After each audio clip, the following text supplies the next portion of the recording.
From the 1984 anti-Sikh riots to the Delhi riots of 2020, the national capital has witnessed intermittent incidents of violence that have left scars that are yet to heal.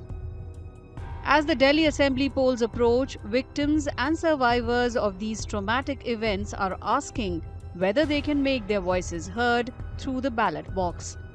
The 1984 anti-Sikh riots claimed hundreds of lives and displaced countless families.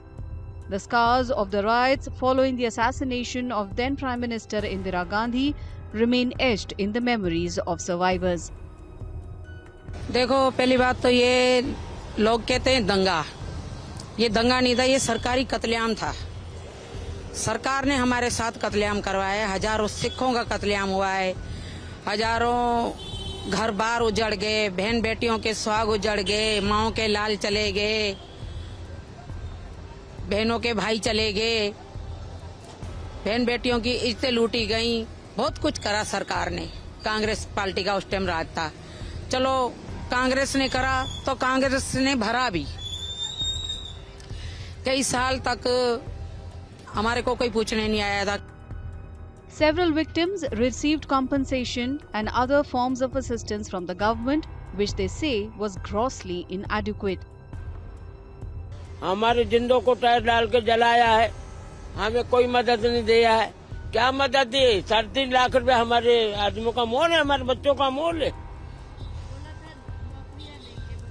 आप बता रहे हो ना, हमारे जब मनमोहन सिंह था, जब हम गए थे, उन्होंने बोला था आपके बच्चों को जॉब देंगे और आपको मकान देके एक मकान दिया था हमें।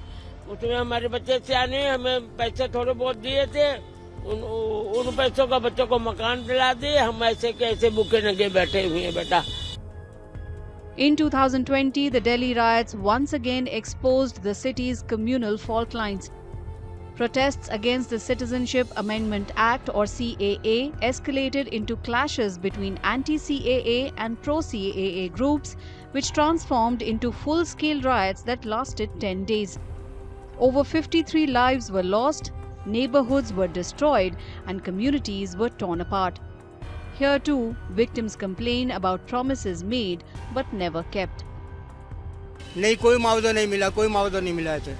कहते हैं, करते नहीं।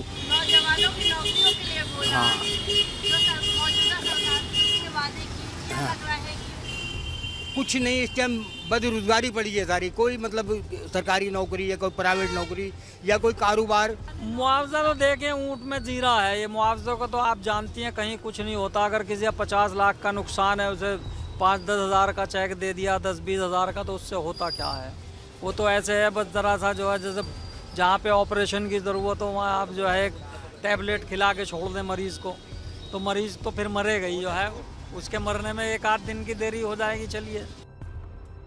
Election season brings promises of change for common citizens, but for riot survivors, it raises several questions about holding the responsible to account.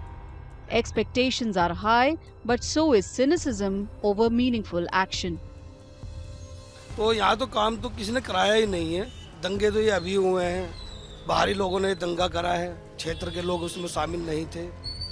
अब नाम किसके लिए अच्छा नहीं है, वो तो करके चले गए, भुगतना हमें पड़ रहा है, जिसकी तकलीफ बहुत ज़्यादा है। क्या उम्मीद है इस बार के चुनाव से कि सरकार क्या करे इस इलाके के लिए, इस इलाके के लोगों के लिए, बच्चे बड़े बुजुर्ग? उम्मीद तो हर बार रहती है, लेकिन होता कुछ नहीं है। कुछ नहीं होता, सिर्फ उम्मीदें ही रह जाती है।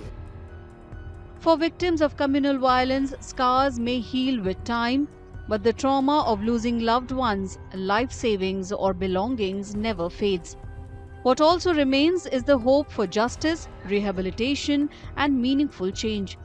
Delhi heads to the polls in a single phase election on February 5th, with results to be declared on February 8th.